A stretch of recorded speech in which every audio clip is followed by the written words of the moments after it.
दोस्तों सबसे पहले जरा इस फोटो को देखिए। ये चेहरा जरूर ही आपको जाना पहचाना लग रहा होगा। आपको बता दो कि ये हमारे भारत के current prime minister Narendra Modi ji है, जो कि साल 1975 के इमरजेंसी के टाइम अपना फेस बदलकर सिख बन गए थे ताकि वो जेल जाने से बच सके और सीक्रेटली इंदिरा गांधी के खिलाफ आंदोलन को कंटिन्यू कर सके। 25 जून साल 1975 का वो दिन जब इंदिरा गांधी के द्वारा इमरजेंसी की घोषणा की गई थी, इसे आज भी भारत के इतिहास का सबसे ब्लैक डे माना जाता है। इस दौरान 21 महीनों तक इंदिरा गांधी ने पूरे भारत पे अपने अकेले का राज चलाया था और ऐसा कहा जाता है कि इमरजेंसी का समय का फायदा उठाकर उन्होंने भारत के कानून को जड़ से कमजोर कर दिया था। संकट की घड़ी थी और इंदिरा गांधी को इमरजेंसी लगानी पड़ी, और अगर इसके पीछे उनका मकसद खुद को या फिर एक पार्टी को फायदा पहुंचाना था तो फिर इमरजेंसी हटाने के तुरंत बाद ही इलेक्शन क्यों कराए गए थे? इन्हीं सभी सवालों का जवाब आपको आगे इस वीडियो में ही मिलने वाला है, तो वीडियो को एंड तक जरूर देखना। साल 1966 में जब उस टाइम के प्राइम मिनिस्टर लाल बहादुर शास्त्री जी की अचानक से मौत हो जाती है, तब इंदिरा गांधी भारत की नई प्राइम मिनिस्टर बनती है और फिर अगले साल 1967 में हुए जनरल इलेक्शन में जीत के साथ वो जनता का विश्वास भी हासिल कर लेती है। भारत का गरीब तबका अपनी नई प्राइम मिनिस्टर से उम्मीद लगाए बैठा था और इंदिरा गांधी भी उनसे गरीबी हटाने के लिए बड़े बड़े वादे कर चुकी थी। साल 1967 में इंदिरा गांधी की कांग्रेस सरकार भारत के टॉप 14 प्राइवेट बैंक को नेशनलाइज कर देती है ताकि इन बैंक के ब्रांचेस को छोटे छोटे शहरों और गाँव में भी खोला जा सके, और इस कदम से छोटे इंडस्ट्रीज, बिजनेसेस और गरीब किसानों को बैंक से लोन लेने में आसानी हो। लेकिन उस टाइम ग्राउंड लेवल पे करप्शन इतना ज्यादा था, इंदिरा गांधी के इस फैसले से गरीबों को कोई फायदा नहीं मिल पाता है। ऊपर से JRD टाटा और GD बिरला जैसे बड़े बड़े उद्योगपति इंदिरा गांधी के सरकार पर भड़क उठ जाते हैं, क्योंकि उन लोगों ने प्राइवेट बैंक के शेयर में बहुत ज्यादा इन्वेस्ट कर दिया था, जो कि अचानक से सब डूब जाता है। इसी बैंक के शेयर होल्डर में से एक RC कॉपर सरकार के इस फैसले के विरोध में सुप्रीम कोर्ट चले जाते हैं, जहां उनकी जीत भी होती है और सुप्रीम कोर्ट बैंक को नेशनलाइज करने के सरकारी फैसले को अनफेयर बताकर खारिज कर देती है। लेकिन इंदिरा गांधी की सरकार को ये फैसला इतना नामंजूर था कि वो कोर्ट के खिलाफ जंग में उतर जाती है और बदलाव करती है और कोर्ट के फैसले को बदल कर रख देती है। इस बदलाव को 25 नाम दिया गया है। इसके जरिए इंदिरा गांधी की सरकार सुप्रीम कोर्ट की पावर को कम कर देती है। इसके कुछ सालों के बाद ही दोबारा से सुप्रीम कोर्ट और इंदिरा गांधी की सरकार की टक्कर होती है। आजादी के टाइम में सभी राजाओं को भारत में मिलाने के लिए भारत के लीडर्स ने राजाओं और महाराजाओं को यह वादा किया था कि उनके परिवार को हर महीने भारत सरकार की तरफ से कुछ अमाउंट दिया जाएगा, और ऐसा ही उस टाइम पर टीवी पर कहा जाता था। पृथ्वी पर्स के कानून को खत्म करना चाहती थी, क्योंकि उनका मानना था कि अब राजा महाराजाओं को फ्री में पैसे देने की कोई जरूरत नहीं है। इसके लिए उनकी सरकार एक बिल लेकर आती है, लेकिन बहुमत न होने की वजह से उनका ये बिल राज्यसभा में पास नहीं हो पाता है। यहाँ पर भी अपनी बात मनवाने के लिए इंदिरा गांधी सरकार अपना दिमाग चलाती है और ये घोषणा कर देती है कि अब ये रूलिंग फैमिलीज यानी कि राजा महाराजा की फैमिलीज को रिकॉग्नाइज नहीं किया जाएगा, यानी कि अब से ना कोई रूलिंग फैमिली होगी और ना ही उन्हें प्रीव्यू देने की जरूरत पड़ेगी। इसके बाद से ये मामला सुप्रीम कोर्ट में चला जाता है, जहाँ सुप्रीम कोर्ट सरकार की इस अनाउंसमेंट को गैर कानूनी डिक्लेयर कर देती है।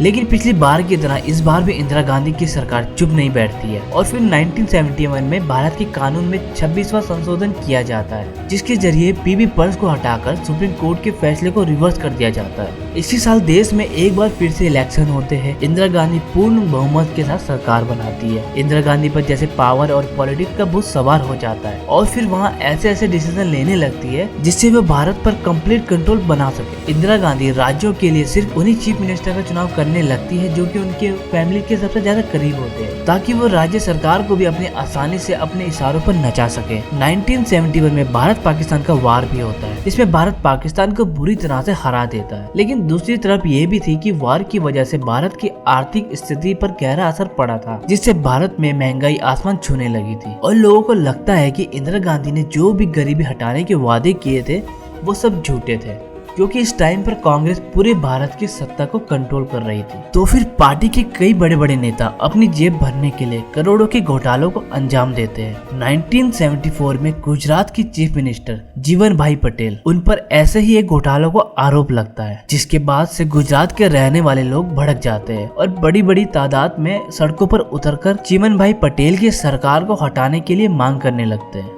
समय रहते मांग पूरी न करने पर यह आंदोलन इतना ज्यादा बड़ा हो जाता है कि आंदोलन के नाम पर बसेस को जलाना, शॉप को लूटना और पुलिस पर हमला करने जैसे काम होने लगते हैं। हिंसा से भरे इस आंदोलन को नवनिर्माण आंदोलन का नाम दिया गया था, जिसके बाद से इंदिरा गांधी के पास कोई ऑप्शन नहीं बच पाता है और वो गुजरात के कांग्रेस की सरकार को गिरा देती है। इसी दौरान देश के दूसरे कोने में भी बिहार में करप्शन ज्यादा बढ़ चुका था और फिर ऐसे में जब बिहार के लोग यहाँ देखते हैं कि गुजरात में हुए आंदोलन की वजह से वहाँ कांग्रेस की सरकार को गिरा दिया गया है, तो फिर अब बिहार के लोगों की हिम्मत भी काफी ज्यादा बढ़ जाती है और फिर 1974 में ही बिहार के स्टूडेंट के द्वारा एक नॉन वायलेंट प्रोटेस्ट की शुरुआत होती है, जिसे लेट जेपी नारायण का नाम दिया जाता है। इसमें प्रोटेस्टर की मांग यह होती है कि बिहार में भी कांग्रेस की सरकार का रिजॉल्व कर दिया जाए। वहीं दूसरी तरफ इसके एक साल पहले यानी कि 1973 में पूरी दुनिया में आए भयानक रॉयल क्राइसिस की वजह से 1974 आते आते क्रूड ऑयल की कीमत 300% से भी ज्यादा हो जाती है, जिससे भारत की जनता काफी ज्यादा परेशान हो जाती है। और फिर इसी साल जॉर्ज फर्नांडिस नाम के एक अपोजिशन लीडर रेलवे वर्कर के साथ मिलकर 3 दिन की रेलवे स्ट्राइक करवाते हैं ताकि रेलवे वर्कर्स को बेटर वर्किंग एनवायरनमेंट और बेटर सैलरी दी जाए। इंदिरा गांधी की सरकार न तो बिहार में कुछ कदम उठाती है, न तेल की बढ़ती कीमतों पर ध्यान देती है और यहाँ तक कि रेलवे वर्कर्स की मांग को भी अनसुना कर देती है। इंदिरा गांधी को ये डर था कि अगर ऐसे ही हर राज्य और हर तबके की मांग को मानती रही तो फिर देश से कांग्रेस का नामो निशान मिट जाएगा और वो अपनी गद्दी को खो बैठेगी। इस बार इंदिरा गांधी पूरी सख्ती से चुनौतियों का सामना करती है और ऐसे ही सभी प्रोटेस्ट को एंटी नेशनल मूवमेंट कहकर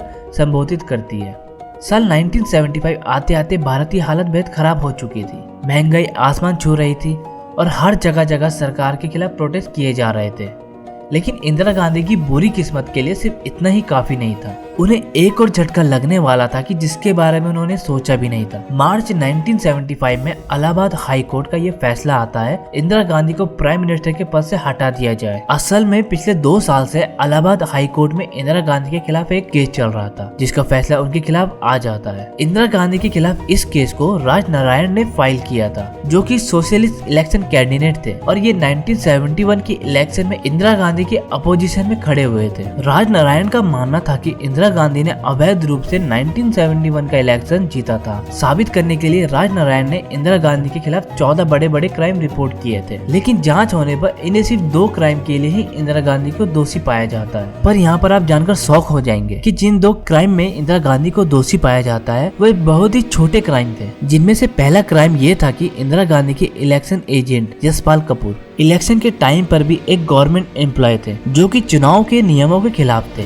और इंदिरा गांधी का दूसरा क्राइम था कि इन्होंने यूपी सरकार की मदद से अपने भाषण के लिए बहुत ही अच्छा स्टेज बनाया था। लेकिन ये दोनों ही क्राइम इतने बड़े नहीं थे। एक प्राइम मिनिस्टर को उसके पद से हटा दिया जाए, लेकिन अनुमान लगाया जाता है कि पहले कई बार जब इंदिरा गांधी ने कोर्ट के फैसले को रिवर्स कर दिया था, तो अब इंदिरा गांधी के खिलाफ लिया गया कोर्ट का ये फैसला कोर्ट की तरफ से इंदिरा के मुंह पर एक तमाचा था। खैर सच जो भी है, लेकिन इंदिरा गांधी ने अपनी हार एक्सेप्ट नहीं की थी और हाई कोर्ट के इस फैसले के विरोध में सुप्रीम कोर्ट में अपील दर्ज की। वहीं दूसरी तरफ अपोजिशन पार्टी वालों ने इस बात का पूरा फायदा उठाया और वे सड़कों पर उतर गए, डिमांड करने लगे इंदिरा गांधी को अपने पद से तुरंत ही रिजाइन कर देना चाहिए। इसी बीच बिहार का जेपी मूवमेंट भी दोबारा से तेजी पकड़ने लगा था और जेपी नारायण अपोजिशन पार्टी के साथ मिलकर एक इंदिरा गांधी के विरोध करने लगते हैं। 24 जून 1975 को सुप्रीम कोर्ट में इंदिरा गांधी की सुनवाई होती है, जिसमें सुप्रीम कोर्ट यह फैसला करती है कि इंदिरा गांधी अगले 6 सालों तक इलेक्शन में खड़ी नहीं हो सकती है, लेकिन कोर्ट की अगली सुनवाई तक इंदिरा गांधी प्रधानमंत्री बनी रहेगी। इस जजमेंट को सुनते ही अपोजिशन पार्टी के लोग भड़क उठते हैं और फिर भी और जोर जोर से प्रोटेस्ट करने लगते हैं। वहीं दूसरी तरफ जेपी नारायण स्टूडेंट को भी प्रोटेस्ट करने के लिए भड़काते हैं और उन्हें पुलिस की बात न सुनने की भी हिदायत देते हैं। यानी कि देखा जाए एक तरह से भारत के लाखों लोग अपने पॉलिटिकल लीडर की बात मानकर इंदिरा गांधी के विरोध में उतर जाते हैं। अपने पार्टी को गड्ढे में जाते हुए देखकर बिना किसी देरी के इंदिरा गांधी भारतीय कानून के आर्टिकल 352 में लिखे एक लाइन का इस्तेमाल करते हुए पूरे भारत में इमरजेंसी लगा देती है। और आर्टिकल 352 में ये लिखा था कि भारत के राष्ट्रपति भारत में उस वक्त इमरजेंसी घोषित कर सकते हैं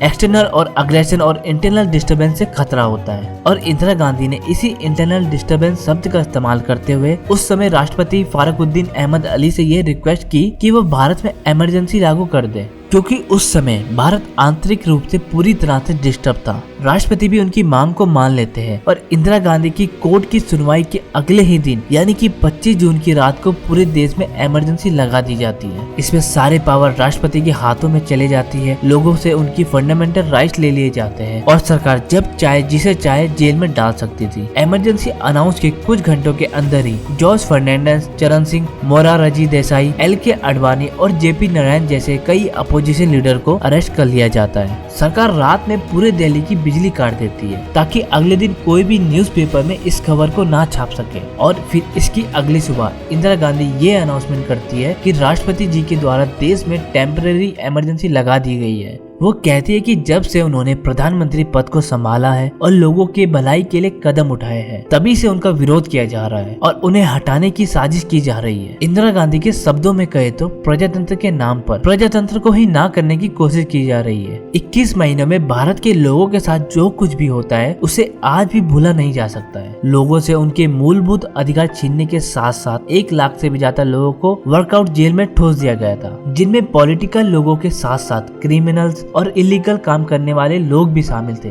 इसे देखते हुए कई सारे एक्टिविस्ट और पॉलिटिकल लीडर्स अंडरग्राउंड हो जाते हैं। कुछ नरेंद्र मोदी जी की तरह सिख वेश धारण कर देते हैं। आरएसएस जैसे ऑर्गेनाइजेशन को बैन कर दिया जाता है और फिर आने वाले इलेक्शन को डिले कर दिया जाता है। इसके साथ जो भी कांग्रेस लीडर इमरजेंसी और इंदिरा गांधी के विरोध में बात करते हैं उन्हें भी कांग्रेस पार्टी से रिजाइन करवा दिया जाता है और उन्हें अरेस्ट कर दिया जाता है। इसी वजह से चारों तरफ इंदिरा गांधी का डर फैल जाता है और अब कोई भी उनके खिलाफ बोलने की हिम्मत नहीं करता है। ऐसे में कुछ लोगों को इमरजेंसी बहुत पसंद भी आती है, क्योंकि इंदिरा गांधी के द्वारा इतनी सख्ती से कदम उठाए जाने की वजह से सभी सरकारी कर्मचारी जेल जाने के डर से ठीक से काम करने लगते हैं। भारत में करप्शन काफी कम होने लगता है। ऊपर से ज्यादातर क्रिमिनल्स को इंदिरा गांधी ने पहले ही अरेस्ट करवा दिया था। इसमें क्राइम और करप्शन काफी कम हो जाता है, लेकिन लोगों की ये खुशी भी ज्यादा दिन तक टिक नहीं पाती है, क्योंकि इसी बीच इंदिरा गांधी कुछ ऐसा करती है जो कि भारतवासियों के लिए किसी सैड मोमेंट से कम नहीं है। भारत के बढ़ते जनसंख्या को कंट्रोल में लाने के लिए इंदिरा गांधी संजय गांधी को सामूहिक नसबंदी की जिम्मेदारी देती है, जिसके बाद से संजय गांधी इस काम को काफी ज्यादा सख्ती से लेते हैं और बड़ी बेशर्मी के साथ 1 साल के अंदर ही लगभग 60 लाख भारतवासियों को पकड़कर उनका जबरदस्ती नसबंदी करा दी जाती है। अम्बाला के उस टाइम पर भारत में मेडिकल सुविधाएं ज्यादा नहीं थी। इस वजह से नसबंदी कराने वाले कई सारे लोग बीमार पड़ गए